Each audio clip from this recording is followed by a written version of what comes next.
और अपने विजन के माध्यम से बिहार फर्स्ट बिहारी फर्स्ट के माध्यम से जब मैं एक विकसित बिहार की कल्पना को प्रदेश के सामने रखता था, उस वक्त भी मैंने निरंतरता में जिक्र किया कि किस तरीके से प्रसंस्करण फूड प्रोसेसिंग एक अहम भूमिका निभाएगा आने वाले दिनों में, जब हम बिहार को एक विकसित राज्य की श्रेणी में गिनेंगे।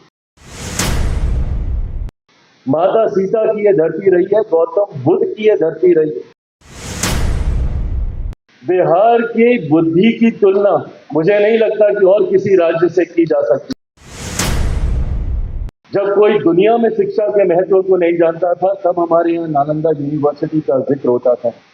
देश से ही नहीं, दुनिया से बच्चे यहाँ पर पढ़ने आते थे नालंदा यूनिवर्सिटी। माता सीता की यह धरती रही है, गौतम बुद्ध की यह धरती रही है, भगवान महावीर की यह धरती रही है, गुरु गोविंद सिंह जी की यह धरती रही है, चाणक्य की यह धरती रही है, आर्यभट्ट की यह धरती रही है, देश के पहले राष्ट्रपति की यह धरती रही है, लोकतंत्र की जननी यह धरती है। ऐसे में इस धरती में अनंत संभावनाएं और यहाँ के लोगों में अनंत संभावनाएं।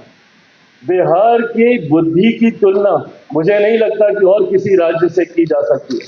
आज की तारीख में बिहारियों ने राष्ट्रीय ही नहीं, अंतर्राष्ट्रीय स्तर पर अपना डंका मनवाने का काम किया। आज आप चले जाइए किसी भी क्षेत्र में, मीडिया के साथी यहाँ पे मौजूद है, मीडिया हाउसेज में चले जाइए, उनके बड़े बड़े पदों पर वहां पे बिहारी आपको मिल जाएंगे। बिजनेस हाउसेज में चले जाइए, सीईओ सीएफओ आपको बिहारी मिल जाएंगे। कहने की जरूरत नहीं है, सबसे ज्यादा आईएएस आईपीएस ऑफिसर हमारे राज्य से आते हैं।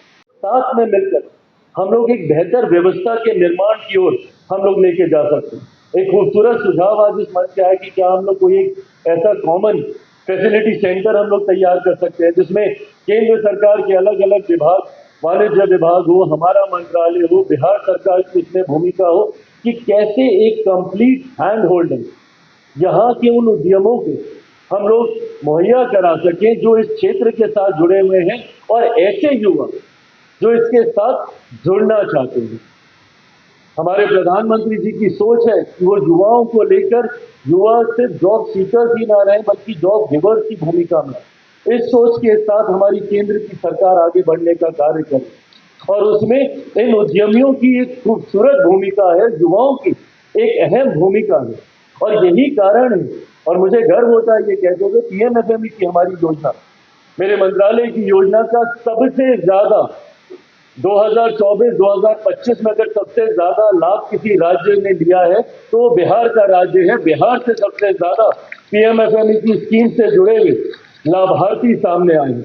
ये अपने में दर्शाता है कि हमारे राज्य में कितनी संभावनाएं, और यही कारण है कि आज नेशनली ही नहीं, इंटरनेशनली जितने बड़े बिग प्लेयर्स हैं वो यहाँ पर आने के लिए तैयार हैं। वो यहाँ पर आकर न सिर्फ आपके साथ जुड़ना चाहते हैं, बल्कि निवेश को लेकर भी उनमें एक दिलचस्पी देखने को मिली।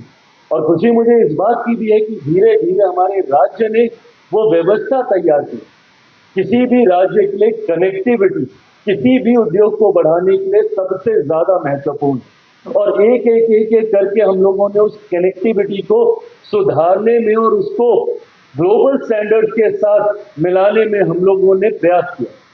और इस भूमिका में हमारी डबल इंजन सरकार का एक अहम योगदान रहा, जहां पे एयरपोर्ट कनेक्टिविटी को बेहतर बनाया जा रहा है। पटना का एयरपोर्ट आप आने वाले दिनों में देखिएगा, वर्ल्ड क्लास एयरपोर्ट यहाँ पे आने वाला है, बीटा का एयरपोर्ट आने वाला है, अलग अलग और भी प्रस्तावित यहाँ के एयरपोर्ट हैं।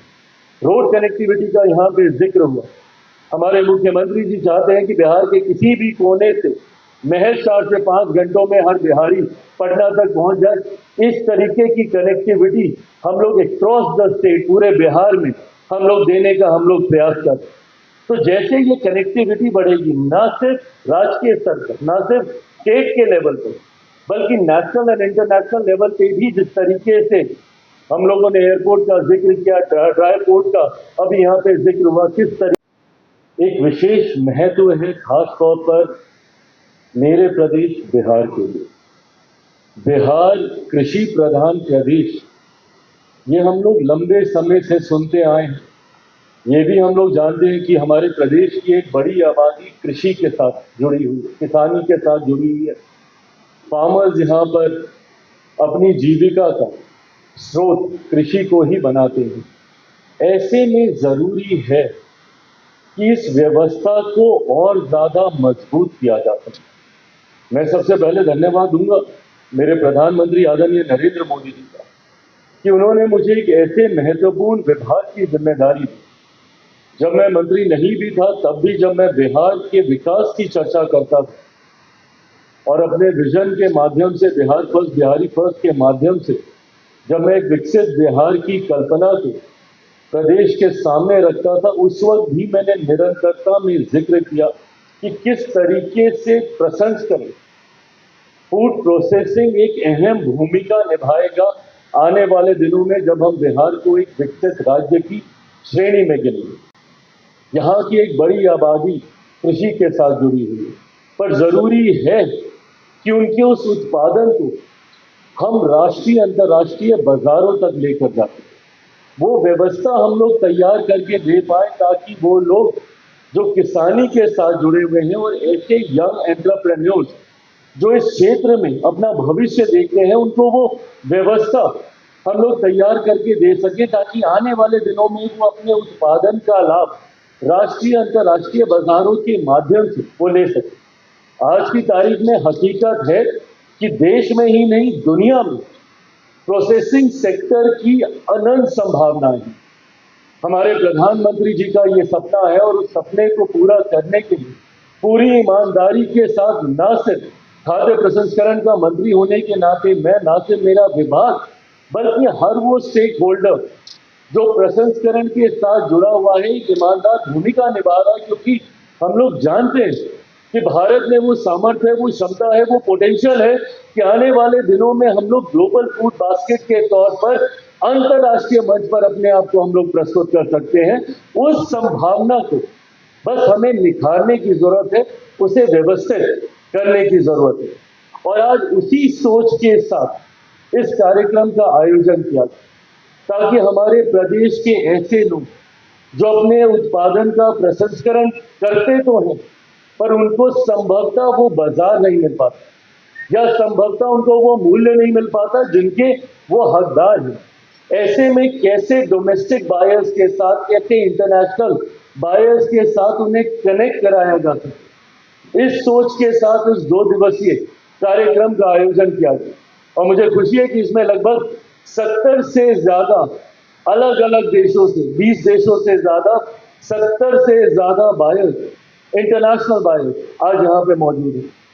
देश भर में डोमेस्टिक 50+ डोमेस्टिक बायर्स यहाँ पे मौजूद है। Retail chain 6 global retail chain यहाँ पे मौजूद है। ये व्यवस्था इसी सोच के साथ तैयार की जा रही है ताकि जो असुविधा आती है या जानकारी का कई बार अभाव हो जाता है, जो ग्रामीण क्षेत्रों में जो लोग रह रहे, जो महिलाएं संभवतः इसके साथ जुड़ी हुई है, जिनको नहीं पता कि कैसे हम लोग जाके कनेक्ट करें या कैसे अपने उत्पादन को हम लोग डोमेस्टिक मार्केट में या इंटरनेशनल बाजार में हम लोग ले पाए, वो व्यवस्था आज एक छत के नीचे तैयार करने का ये प्रयास किया गया।